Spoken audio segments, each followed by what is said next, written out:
Everyone, मेरे YouTube channel UPSC notes by Shikha में आपका स्वागत है। दोस्तों, आज हम ब्रिटिश उपनिवेशवाद के तीसरे चरण यानी वित्तीय पूंजीवाद के विषय में बात करेंगे, जिसका काल 1860 के बाद शुरू होता है। यह चरण भारत की आंतरिक और बाह्य घटनाओं का परिणाम था।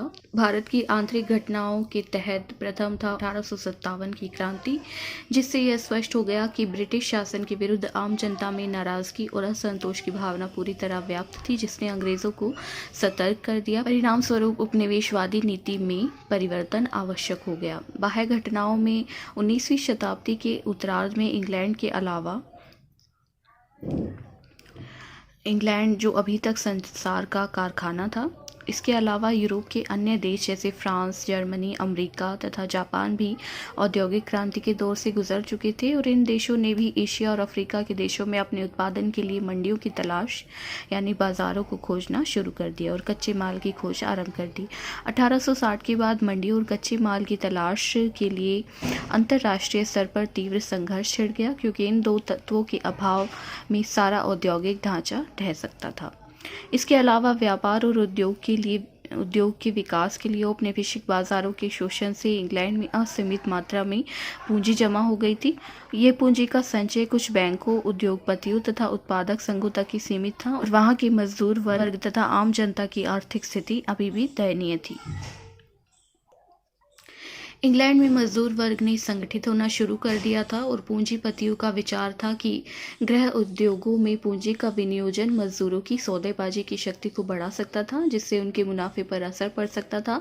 इसके विपरीत यदि इस पूंजी का निवेश जो है विदेशों में करते हैं कृषि और खनिज संपदा अथवा यातायात के साधनों के विकास में, तो इससे अतिरिक्त पूंजी को सुरक्षित ढंग से विनियोजित किया जा सकता है। दूसरा, उपनिवेशों में मजदूरी सस्ती होने के कारण अधिक मुनाफा कमाया जा सकता था। साथ ही गृह उद्योगों के लिए सस्ता कच्चा माल भी निरंतर प्राप्त हो सकता था। तो इन्हीं उद्देश्यों से प्रेरित होकर ब्रिटिश उपनिवेशवाद का तीसरा चरण यानी वित्तीय पूंजीवाद आरंभ हुआ। इस चरण में भी भारत के लूट का पुराना तरीका जारी रहा। अब इसे नजराने का नाम दे दिया गया और इस धनराशि को गृह शुल्क के रूप में इंग्लैंड भेजा जाता रहा। व्यापार के विकास के साथ साथ इस धनराशि की मात्रा में भी लगातार वृद्धि होती रही। 19वीं सदी के मुक्त व्यापार से उत्पन्न अंतर्विरोधों और 1857 की क्रांति के परिणामों ने अंग्रेजों को इस बात के लिए मजबूर कर दिया था कि वे भारत में अपनी नीति में परिवर्तन लाएं और अब आवश्यक हो गया था कि व्यापारिक व सामाजिक आवश्यकताओं की पूर्ति के लिए रेल लाइनों का निर्माण किया जाए, सड़कों का विकास किया जाए, सिंचाई साधनों का विकास की ओर ध्यान दिया जाए, जिनकी ईस्ट इंडिया कंपनी ने पूरी तरह से उपेक्षा की थी।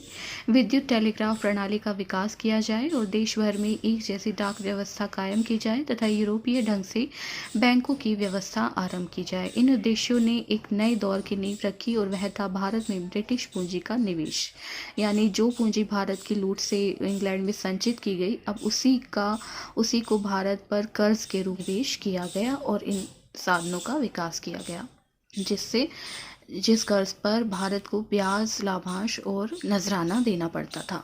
तो 1860 के बाद ब्रिटिश पूंजी काफ़ी बड़े पैमाने पर भारत में लगाई गई, विनियोजित की गई।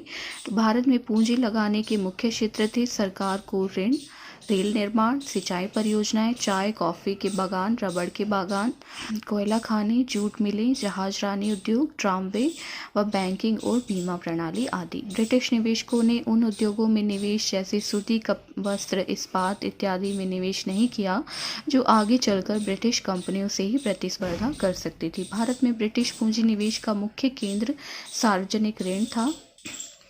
1857 में जब ब्रिटिश सरकार ने अपने हाथ में सत्ता संभाली तो कंपनी से 17 करोड़ रुपए का कर्ज उत्तराधिकार में मिला। ब्रिटिश सरकार देखरेख में यह सार्वजनिक ऋण 18 वर्षों में दुगना हो गया और 1900 में 22 करोड़ लाख पाउंड हो गया। इस प्रकार 75 वर्षों के ब्रिटिश शासन में सार्वजनिक ऋण की राशि में 12 गुना से भी अधिक वृद्धि हुई। ब्रिटिश पूंजी विनियोजन का दूसरा क्षेत्र रेल निर्माण था। रेलवे का निर्माण लाभ की गारंटी की व्यवस्था के अंतर्गत किया गया था, अर्थात रेल निर्माण के लिए ब्रिटेन का कोई पूंजीपति जितनी भी पूंजी लगाता था उस पर सरकार से 5% ब्याज की गारंटी मिलती थी। इस व्यवस्था ने फिजूल खर्ची को बढ़ावा दिया। 19वीं सदी के अंत तक रेल निर्माण पर 22 करोड़ 60 लाख पाउंड खर्च किए गए, जिससे फायदा तो दूर 4 करोड़ पाउंड का नुकसान हुआ, जो भारतीय बजट पर डाल दिया गया। दूसरी ओर कंपनी ने सिंचाई साधनों की व्यवस्था की तरफ कोई ध्यान नहीं दिया था, परंतु जब ब्रिटिश सरकार ने प्रशासन संभाला तो बढ़ते हुए खर्च के लिए अधिक कर लगाने की आवश्यकता पड़ी, परंतु भारतीय जनता गरीबी के अधो बिंदु तक पहुंच चुकी थी। अतः सरकार ने सिंचाई की तरफ ध्यान देना शुरू किया तथा निर्यात व कच्चे माल के लिए व्यापारिक दृष्टिकोण से लाभकारी फसलों जैसे रुई, गन्ना, पटसन, तिलहन आदि उगाने के लिए प्रोत्साहन दिया। सिंचाई के लिए अधिकतर परियोजनाएं रुई उगाने वाले क्षेत्रों में क्रियान्वित की गई, परंतु जहां आम किसान को सिंचाई साधनों से लाभ हुआ, वहां लगान भी उसी अनुपात में बढ़ा दिया गया। परिणाम स्वरूप किसान पहले की तरह गरीब रहा। इस प्रकार रेल निर्माण, सिंचाई परियोजनाओं के अलावा चाय, कॉफी, रबड़ के बागों के विकास तथा कुछ अन्य उद्योगों के विकास के साथ साथ 19वीं सदी के उत्तरार्ध में ब्रिटेन के निजी उद्योगपतियों का भारत में पूंजी विनियोग तीव्रता से बढ़ने लगा। इस पूंजी पर ब्याज, मुनाफा तथा प्रत्यक्ष नजराना भारत के साथ किए गए कुल व्यापार, निर्मित वस्तुओं व जहाज रानी के मुनाफे से कहीं अधिक था।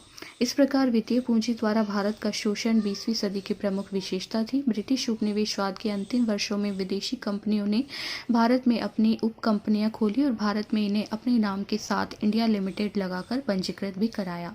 भारी पूंजी से लगे गैर भारतीय कारखानों ने माचिस, साबुन, सिगरेट, जूता, रबड़, रसायन आदि का जबरदस्त उत्पादन शुरू किया और भारतीय कारखानों को नष्ट कर दिया। इस प्रकार भारत में लगाई जाने वाली पूंजी पहले व दूसरे चरण में प्रत्यक्ष लूट व एकतरफा व्यापार के द्वारा भारत में से इकट्ठी की गई और तीसरे चरण में उस पूंजी को ब्रिटेन की ओर से भारत की जनता पर कर्ज के रूप में दर्ज किया गया, जिस पर भारत को ब्याज, लाभांश और नजराना देना पड़ता था। 1914 से पहले भारत में लगी ब्रिटिश पूंजी का 97% भाग सरकारी कामों, यातायात, बागानों, बैंकों में लगा हुआ था, जिससे उन्हें अपना व्यापार फैलाने में मदद मिलती।